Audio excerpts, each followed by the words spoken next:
mag-television or kung saan mo man yung gusto dalhin yan. To have greater audience or... May offer ka.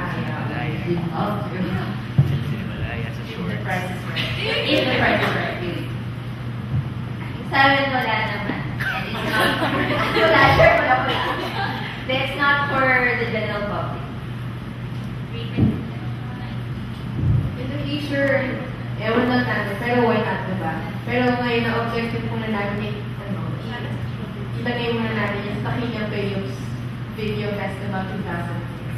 Maraming salamat sa mga tao na... Oo, na dumalo. Maraming salamat sa mga members of the press na dumalo sa naksihan ng aming munting press conference sa amin. So, maraming salamat.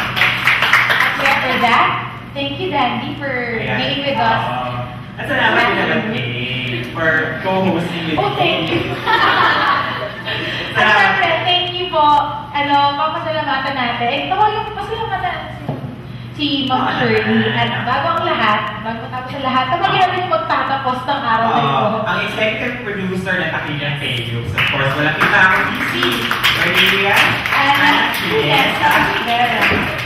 Kung isa-sum up tong buong Takilya Films Video Festival na activity, it was a really meaningful learning experience.